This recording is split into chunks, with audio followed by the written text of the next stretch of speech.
I had a call scheduled recently with a corporate executive to finalize a couple of speaking and training engagements.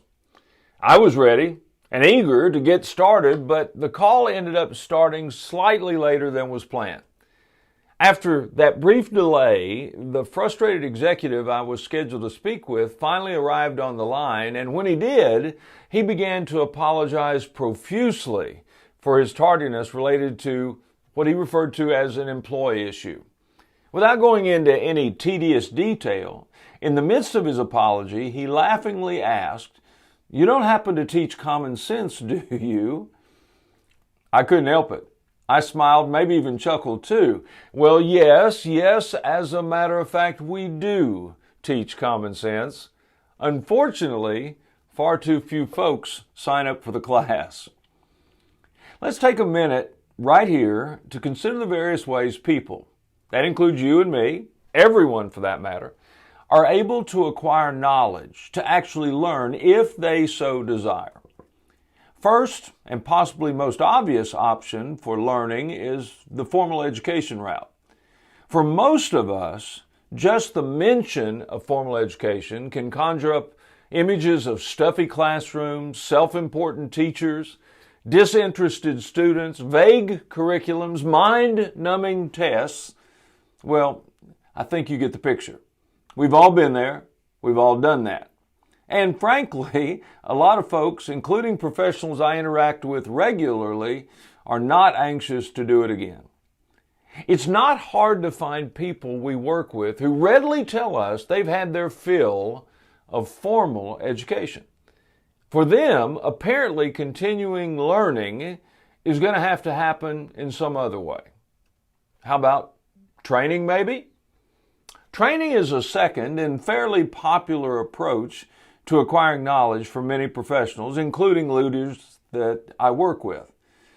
Training is slightly more appealing than formal education in that it just seems, more practical, more to the point, whereas education itself, in general, is considered to be more conceptual. But whether it's education or training, both still involve facts, data, processes, even grades that must be contended with.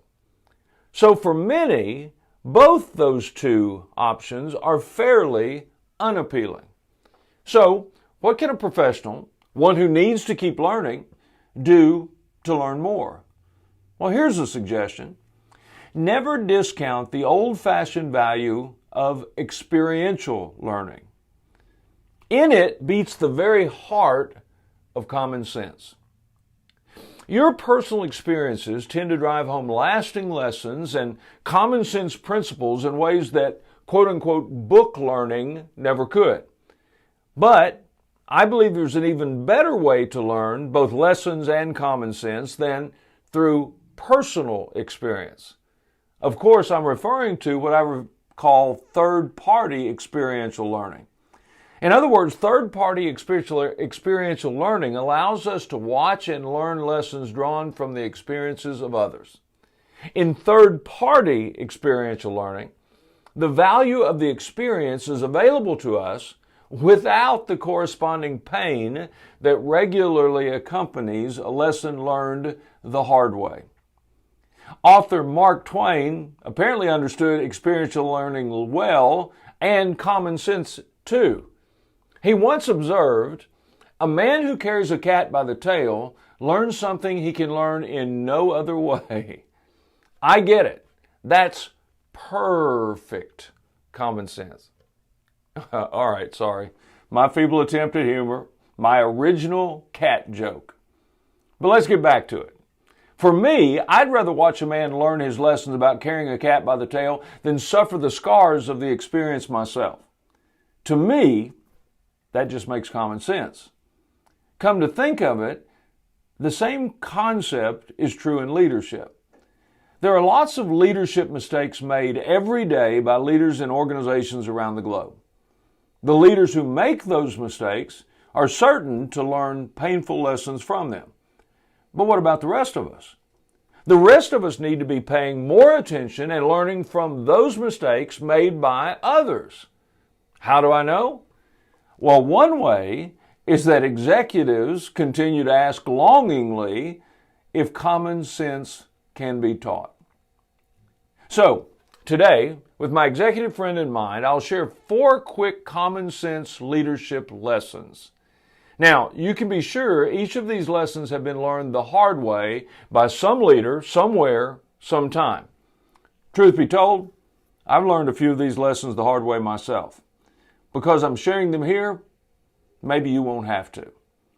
Let's call these experiential lessons or mistakes to make once, then never a second time. Mistake number 1, promise more than you can possibly deliver. Mistake number 2, think you know all there is to know and all that needs to be done, and you can do it all by yourself. Mistake number 3, believe you can hide mistakes from those that are around you. And finally, mistake number 4, lie to someone today, believing you can get him or her to believe and trust you again tomorrow. Ignore my words of caution here, and trust me, it's only a matter of time before you will have your own cat by the tail experience. You're bound to learn something. You can't learn it any other way from it. But maybe by way of what we've talked about, you can avoid it as well. How's that for common sense?